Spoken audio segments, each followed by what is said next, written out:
Pichi inaanza kumwonyesha udada hapa anaitwa Rike. Anawahi kumpeleka mtoto wake shuleni. Alipofika getini tu, simu yake ikawa imeita. Kwa hiyo akamwacha mtoto wake aingie mwenyewe getini. Leo mwalimu alikuwa anadai ada kwa wanafunzi wake wote. Mtoto wa Rike alikuwa bado hajalipa ada pia. Akaanza kuwashwa fimbo hapo na mbiwa. Anauliziwa ada yake iko wapi yani. Rike si akasikia mwanae analia bana. Akarudi kwa kasi mno, akampiga vibaya mno mwalimu na mbiwa. Uchungu wa mwana na ujua mzazi aisee. Alibembelezwa sana pale, mwisho kaondoka na mwanae.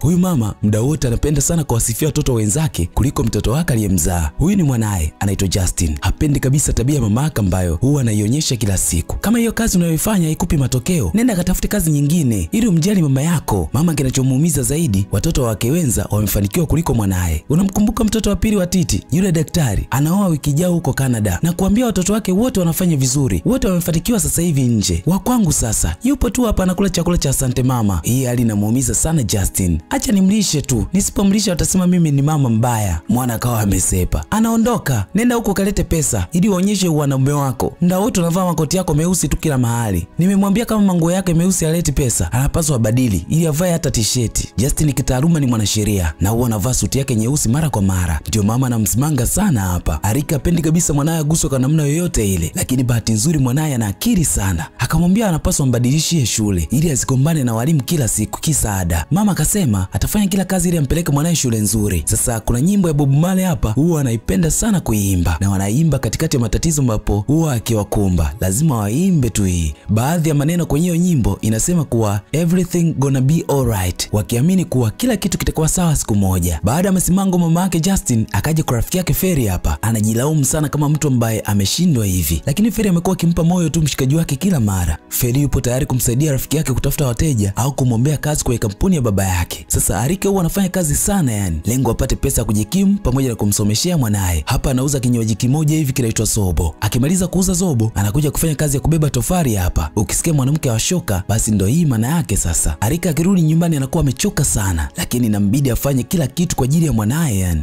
Rike huwa anakaa na mwanae baada ya mume wake kufariki mtoto akiwa na mwaka mmoja tu. Justin leo anaagizwa katekeleze amri ya mahakama na bosi wake. Amri ambayo inazuia ujenzi wa nyumba moja hivi kuendelea. Licha mchizi kujitetea kuwa hiyo sio kazi yake, lakini bosi wake akamtaka afanye hivyo tu na asifanye makosa kama ambavyo alifanya hapo awali. Kumbe bosi wake Justin ni rafiki mkubwa sana wa mjomba wake Ferry. Mwana akalalamika sana kitendo cha kutumwa field akasimamisha ujenzi aisee. Ferry akasema atazungumza naye. Justin akamwambia aache tu atalimaliza mwenyewe. Wakati wanaongea hapa, gari ya Justin ikazima njiani aisee. Ferry akaomba location ili amtume dereva wake aende akamsaidie Justin. Baada ya kubishana sana pale, mwisho Justin akakubali kutuma location. Justin alimfokea sana yule fundi wake aliyetengeneza ile gari, maana haina muda sana tangu alipoirekebisha na leo imezungua tena aisee. Mara akaja Bisola hapa akamletea mchizi kinywaji cha Zobo hapa na nini, ni cha baridi kinoma. Mama aliniambia ukinywa Zobo ya baridi inatatua matatizo. Niko sawa, asante. Hauko sawa, ulikuwa unafoka kwenye simu sasa hivi tu. Inamaanisha una hasira. Ukiwa na hasira ina maana hauko sawa. Watu wazima muda mwingine wapaza sauti ili kufikisha ujumbe. Mimi sio mtoto wa kawaida, na akili sana. Dogo akasema imefuata akili za aliyekuwa baba yake. Sasa Justin akashangaa, baba yako yuko wapi? Dogo akasema baba yake alifariki alipokuwa na mwaka mmoja tu. Unaitwa nani? Mr. Justin, mwanasheria. Na wewe? Naitwa Bisola. Unaweza kuniita Bisi. Mwisho Bisola akamkaribisha kakae pale Justin wakati anamsubiri fundi wake. Basi bana, Bisola kaanza kumwimbia Justin hapa ile ngoma yao ambayo huwa anaipenda sana yeye na mama yake. Everything gonna be alright. Ni ngoma fulani hivi ya Bob Marley yani. Hii nyimbo anaipenda sana da Justin ise. Kwa hiyo ikabidi waanze kuimba pamoja hapa. Justin akasema amekuja hili eneo ili kutekeleza amri ya mahakama. Bisola akasema yeye analetwa hapa na mama yake kila akienda kazini. Justin akashangaa, kwa nini haupo shule? Bisola akamwambia mama yake alipigana na mwalimu kisa ada. Kwa hiyo ikabidi tu aachane na shule. Lengo alikuwa anataka mlinde mwanae. Sasa Justin alipofika hili eneo akamkuta Rike anafanya kazi hapa. Rike aliomba sana msamaha asifukuzwe kazi aisee. Lakini Justin yupo kazini hivi. Amepewa amri ya kutekeleza, kwa hiyo lazima atekeleze aisee. Na wafanyakazi wote lazima waondoke kwenye huu mradi. Wafanyakazi wakacharuka kinoma.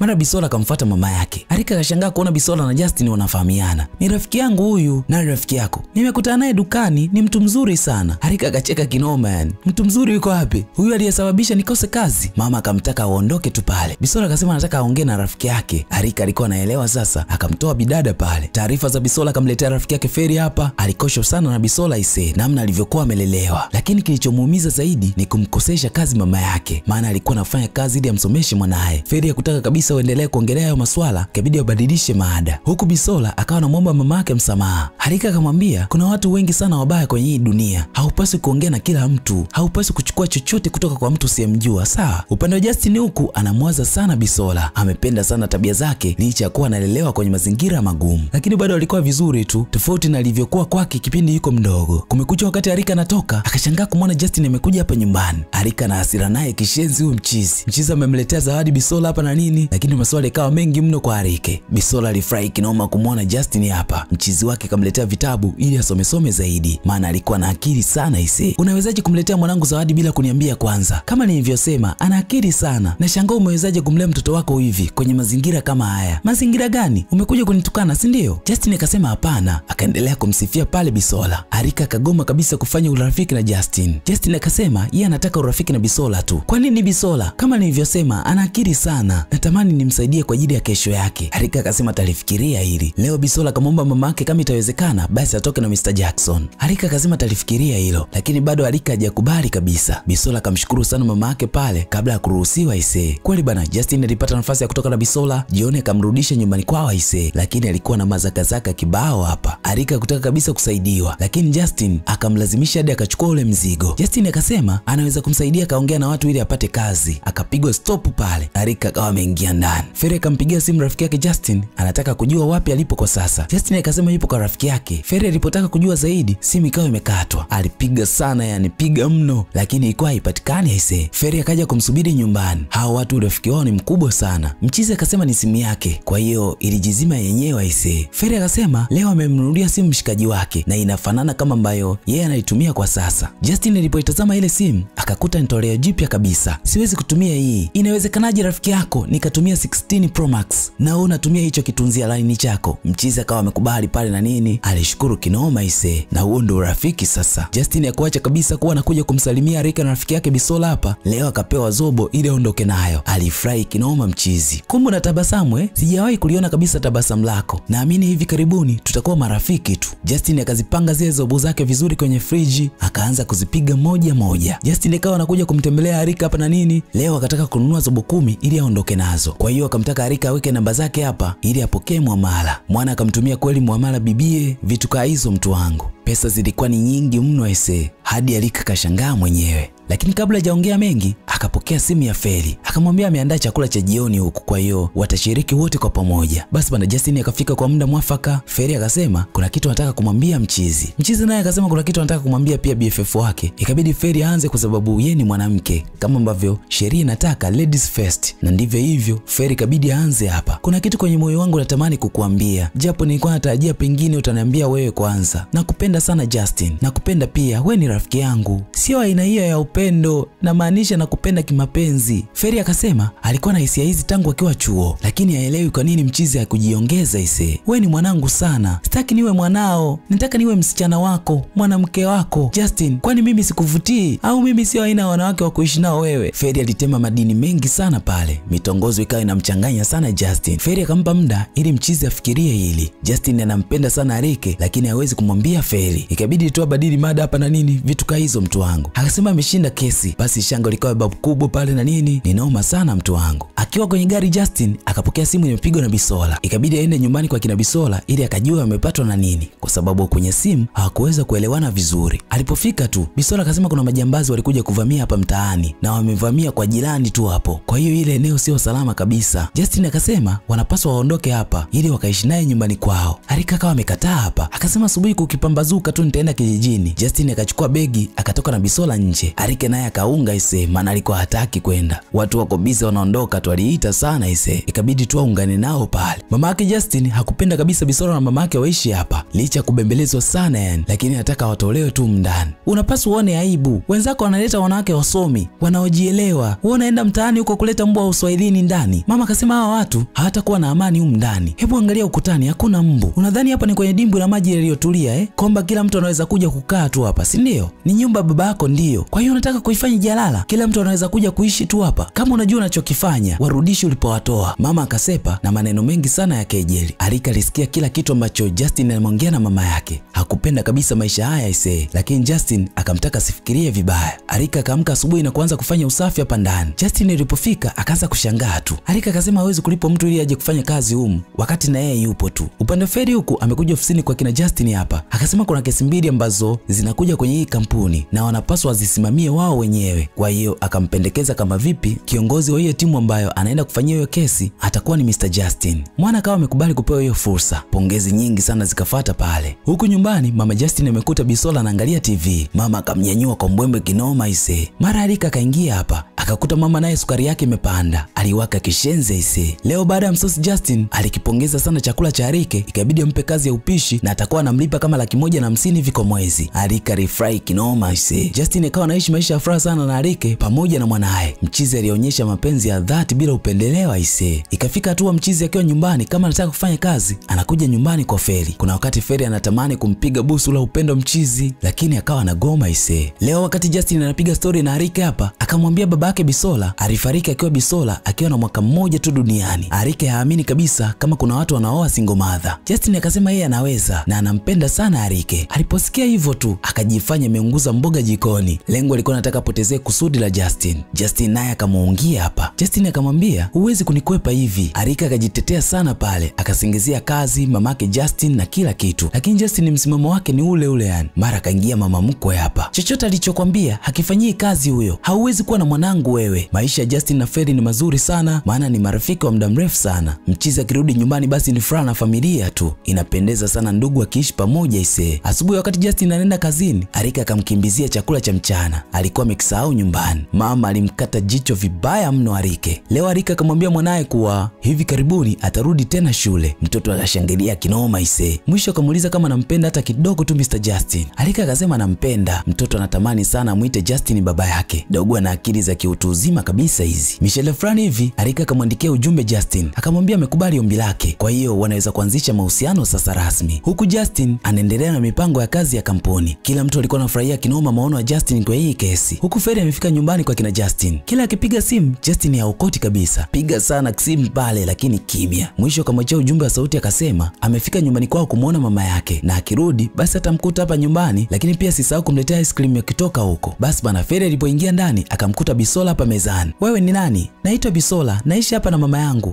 Yuko wapi? Arika akawa ametokea. Akawa amejitambulisha pale. Kisha akamuuliza wewe ni nani? Mama akasema ni mke mtarajiwa wa mwanangu. Mwanamke mzuri mwenye viwango kama hivi. Halafu uache ule upumbavu wako na wewe kumuita besti. Feri akasema yeye na Justin kwa sasa wanatoka kimapenzi rasmi. Watu wanaenjoy tu naambiwa. Arike majonzi ni mengi mno. Mama mkwe anaendelea kupigilia tu msumari wa moto kwenye moyo wa Arike. Yule ni nani? Muulize mpenzi wako, amewapa msaada tu hawa. Ikabidi Feri aende akaongee nao kwanza. Feri akamkuta Arika analia kishenzi yani huko anasafisha hapa. Feri akamtaka aondoke kwenye nyumba ya mwanaume wake ili asije akasababisha matatizo. Arika akasema aliambiwa hana mpenzi. Inafurahisha sana hii. Hapa Lagos umkute mtu ana maisha mazuri, kazi nzuri na handsome kama ilivyo Justin. Halafu wewe single mpaka sasa hivi. Feri akamtaka aondoke kwenye nyumba ise kwa sababu alidanganywa tu na Justin. Arika akasema atamsubiri hapa hadi arudi ili amwambie kwa nini alimdanganya. Feri akasema labda unataka kujidhalilisha tu, lakini ukijitazama tu wewe mwenyewe hauendani kabisa na Justin. Justin anahitaji mwanamke kama mimi. Arika akaja kupanga nguo zake hapa ili asepa ise. Bisola akamwambia anapaswa msubiri kwanza Mr. Justin, lakini Arika alikuwa haelewi yani. Mchizi aliporudi nyumbani aliita sana hapa, lakini palikuwa ni kimya mno. Tafuta mno, hakuna mtu ndani. Mama akasema wameondoka. Kwenda wapi? Wanapostahili. Mpenzi wako alikuja hapa amewafukuza. kwa nini kuniambia kuwa umechumbia? Justin ndo kashangaa sasa, kumbe Feri alikuwa hapa. Mama anapiga chapo kwa Feri tu yani. Basi bwana, mwana akataka kutoka ili afuate Arike na Bisola, mama akawa amemkataza. Mchizi akawaka kishenzi yani. Akamwambia mara zote amekuwa ni mtu wa kumfananisha na ndogo zake tu, kitu ambacho yeye hakipendi kabisa. Mchizi akawa amesepa. Akaja moja kwa moja kuongea na Arike hapa, lakini Arike hakutaka kabisa kufungua mlango. Bisola akamwomba sana mama yake akubali kumfungulia mlango Mchizi, lakini msimamo wa Arike ukabaki ule ule. Justin akaja kumwomba msamaha Feri hapa. Mchizi akasema hakuwa na hisia kabisa na bibie. Feri alilalamika sana kuchezewa hisia zake yani. Akawa amemtimua pale. Justin akukoma kuomba msamaha kwa Arike, maana ndo moyo wake ulipo. Lakini bibie hakutaka kabisa yani. Akashikilia msimamo wake ule ule. Justin akawa ongei kabisa na mama yake. Mama akaendelea na hadithi zake zile zile yani. Leo akamwambia mdogo wake amenunua nyumba Ulaya na anamzidi miaka 2. Justin akakataa unyonge sasa. Wakati huo Feri ndo alikuwa anafika hapa mlangoni. Justin akasema maisha yake yote amekuwa akimfananisha na wengine tu. Anatazama mabaya yake yani. Mazuri hayoni kabisa. Hata alipokuwa mdogo alikuwa akimkashifu tu shuleni, lakini wazazi wengine walikuwa wanawapa moyo na support watoto wao. Alivyokuwa anaongea na mama yake vile, hadi Feri limuuma kinoma ise. Justin akawa hataki hata kula chakula cha mama yake na nini. Mama ikaanza kumkaa vizuri sasa akili. Leo bosi wake Justin akamuita ofisini kwake. Akasema amemaliza kikao na washirika wao, kwa hiyo dili lao limeenda vizuri hadi hivi sasa. Noma sana hii mtu wangu. Justin akaja kuongea na Feri hapa, akaomba sana msamaha kwa kila alichokifanya, lakini zaidi alichokuwa anataka ni urafiki wao urudi tena kama awali. Feri akasema wakati anafokeana mama yake, yeye alikuwepo amesikiliza nje kwa sababu alimletea bahasha nyumbani kwake. Akawa anamuonea huruma tu Mchizi aisee. Basi bana, Feri pia akaomba msamaha kwa ubinafsi ambao aliufanya, lakini akaomba muda kwanza ili apone haya majeraha ambayo yuko nayo. Mchizi akawa amekubali aisee. Mama leo akaja kumwomba msamaha mwanae, yote kwa namna alivyokuwa anamfanyia aisee. Yeye alidhani anampa nguvu ya kupambana zaidi, lakini kumbe alikuwa anamrudisha nyuma tu. Aliomba sana msamaha pale bi mkubwa. Justin yakuwa na iana, akamsamehe tu mama yake pale. Kumbukumbu za Arike na Justin zikawa ziishi akilini kwa Arike. Zile nyakati za furaha ambazo wamepitia pamoja na nini zinamuumiza sana akili aisee. Hii hali inamnyima kabisa usingizi Arike. Mapenzi yanamtesa sana kwa sasa. Leo Feri amekuja kuongea na Arike hapa. Feri akasema amekuja kwa heri tu leo. Naweza kukufanya lolote hapa. Huu ni mji wangu mimi. Justin sio mwanaume wangu. Hizi taarifa zikampiga ndugu Arike. Feri akamtaka sana Arike amsikilize rafiki yake, maana anajua kipenda na kuaje, na Mchizi ni mwanaume mwema sana. Kisha akamsihi sana asimruhusu aondoke yule bibie. Arike hakuelewa. Ikibidi aulize kwa nini ameambiwa sasa hivi. Feri akasema anakupenda sana. Angalia hilo. Feri alipotoka tu, Bisola akataka waende nyumbani kwa kina Justin. Mama huko anambembeleza sana Justin yale, lakini mwana hataki kabisa kula chochote. Mama akasema atamsindikiza akaongea na Arike ili warudiane tena. Mwana alifurahi kinoma yani. Baada ya muda Bisola akawa ameingia hapa. Furaha zikawa ni nyingi mno mtu wangu. Mwisho akaingia na Arike pia, makumbato akatawala tu pale. Mama ikabidi aondoke na Bisola kwanza ili awaache Justin na Arike waongee. Hakuna maongezi tena hapa zaidi ya kumisiana na mabusu mengi mno, huku ahadi zikiwa kama misumari. Oya, noma sana mtu wangu. Basi familia ikawa na furaha kinoma yani. Bisola kawa ni mjukuu wa mama Justin kabisa ise. Leo Mchizi akapiga na goti kuomba moyo Arike. Arike naye hakupoteza muda ise. Kidole kikavishwa pete pale. Basi ni furaha tu hapa ndani unaambiwa. Na huo ndio kama mwisho tambala hili mtu wangu, linaitwa Falling for You. Mimi naitwa Rio na hii ni Zuro TV. Usiache kusubscribe na kubonyeza alama kengele ili uwe sehemu ya familia hii kubwa. Hadi wakati mwingine,